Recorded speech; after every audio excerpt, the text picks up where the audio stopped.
আসসালামু আলাইকুম বন্ধুরা, আমার চ্যানেলে আপনাদের সবাইকে স্বাগত জানাই। বন্ধুরা, আমি আজকে আপনাদের সঙ্গে শেয়ার করব কাবলি ছোলার রেসিপি। এই রেসিপি একদম নতুনত্ব, একবার অবশ্যই বাড়িতে ট্রাই করবেন।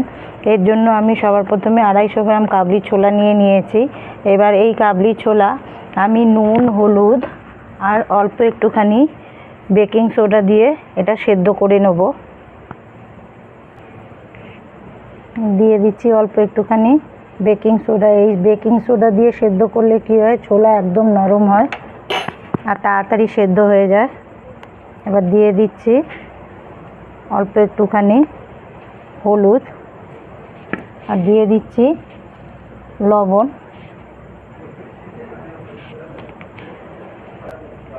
দিয়ে দিচ্ছি অল্প একটুখানি তেল দিয়ে এবার এগুলো একসাথে আমি কুকারে সেদ্ধ করে নেব 2 থেকে 3 সিটি অবধি। যতক্ষণ ছোলা সেদ্ধ হচ্ছে ততক্ষণ আমি এই পেঁয়াজ আছে, একটা বড় সাইজের পেঁয়াজ আছে, এটা বেটে নেব। তার সাথে এটা আলাদা করে বাটবো, তার সাথে আমি বেটে নেব এখানে গোটা মশলা রয়েছে, ধনে, গোলমরিচ, রসুন, আদা, জিরে। এর সাথেই বেটে নেব 4 মগজ আর কাজু, আর সাথে দিয়ে দেব 2 চামচ টক দই। এগুলো সব একসাথে বেটে নেব।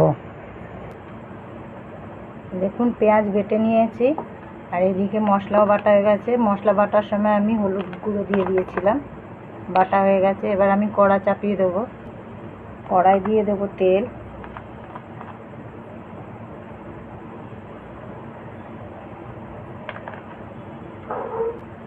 তেল গরম হয়ে গেছে, দিয়ে দেবো ফোড়ন। এখানে রয়েছে ছোট এলাচ, শাহজিরা, দারচিনি, একটা বড় এলাচ, লবঙ্গ, আর এটা হচ্ছে কাবাব চিনি। ফোড়ন হয়ে গেছে, এবার দিয়ে দিচ্ছি পেঁয়াজ বাটা।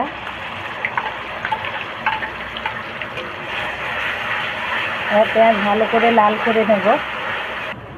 পেঁয়াজ লাল হয়ে গেছে, খুব সুন্দর একটা গরম মশলার গন্ধ বেরিয়েছে। এবার দিয়ে দেবো যে মশলা বেটে রেখেছিলাম, মশলা দিয়ে দেবো।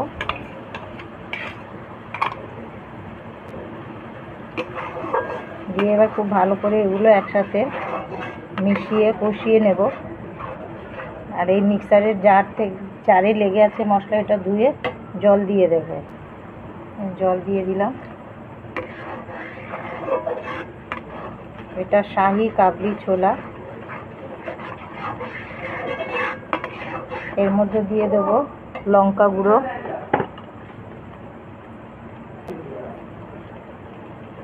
পরিমাণ মতো, যে যেরকম ঝাল খাবেন। দিয়ে এবার এগুলো সব একসাথে মিশিয়ে খুব ভালো করে কষিয়ে নেব।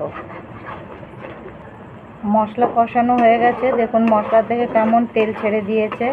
এবার আমি দিয়ে দেব লবণ, কারণ মশলা কষানোর সময় আমি লবণ দিইনি, আর হিসাব মতোই দেব, কারণ ছোলা সেদ্ধ করার সময় লবণ দিয়েছিলাম। এইদিকে আমার মশলা কষাতে কষাতে ছোলা সেদ্ধ হয়ে গেছে। এই যে দেখুন কীরকম সুন্দর ছোলা সেদ্ধ হয়েছে। এই যে এবার আমি এই ছোলা সেদ্ধ আমি এই মশলার মধ্যে দিয়ে দেব।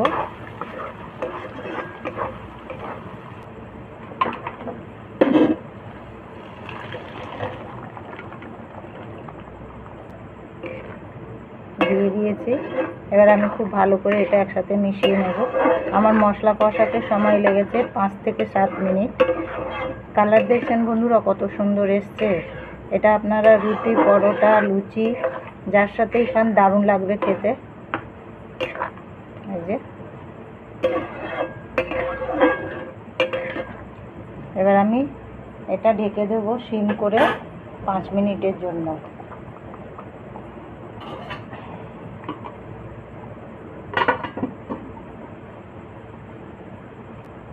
5 মিনিট হয়ে গেছে,